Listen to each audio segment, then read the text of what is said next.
చైత్ర నవరాత్రుల సందర్భంగా కన్యా పూజను భక్తి శ్రద్ధలతో నిర్వహించారు. ఉత్తరాదిన పలుచోట్ల ఈ కన్యా పూజకు ఎంతో ప్రాధాన్యత ఉంది. ఉత్తరప్రదేశ్ ముఖ్యమంత్రి యోగి ఆదిత్యనాథ్ గోరఖ్పూర్లోని ఆశ్రమంలో కన్యా పూజను నిర్వహించారు.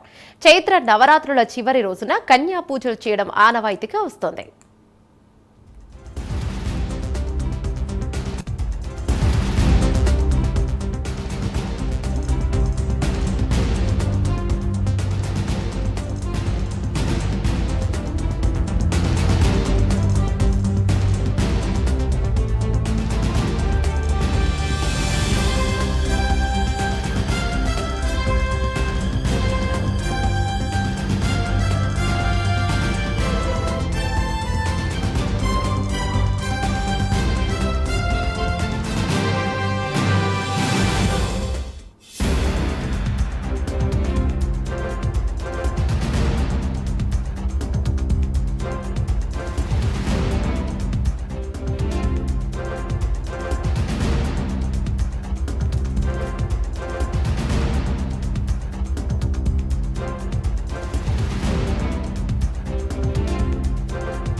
హిందూ సాంప్రదాయంలో కన్యా పూజ లేదా కుమారి పూజ అనేది చాలా పవిత్రమైన ఆచారం.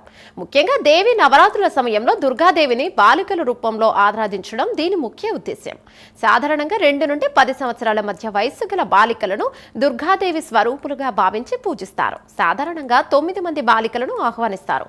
ఈ సాంప్రదాయంలో భాగంగా బాలికల పాదాలను శుభ్రంగా కడిగి పీటలపై కూర్చోబెడతారు. వారికి తిలకం దిద్ది కాళ్లకు పారాని పోసి పూలతో అలంకరిస్తారు. వారిని సాక్షాత్తు అమ్మవారి రూపాలుగా భావించి ధూపదీప నైవేద్యాలతో హారతినిస్తారు.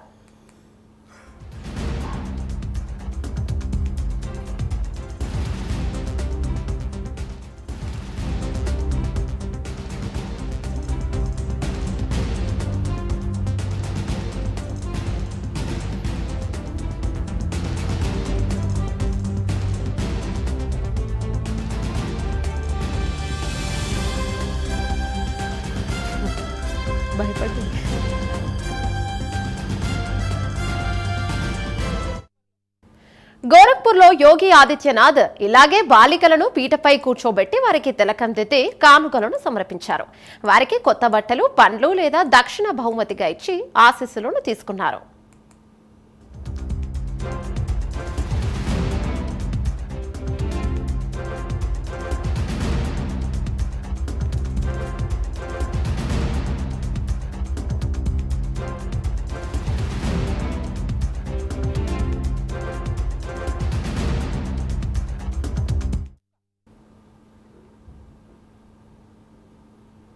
అటు పలు ఆలయాలలో కన్యా పూజలు వైభవంగా జరిగాయి. ఒడిశాలోని కలహండి ఆలయంలో మహిళలు తరలివచ్చి కన్యా పూజలను చేశారు. పసిబాలికలకు తిలకం దిద్ది బహుమతులను అందజేశారు. వారి పాదాలను తాకి ఆశీస్సులను అందుకున్నారు.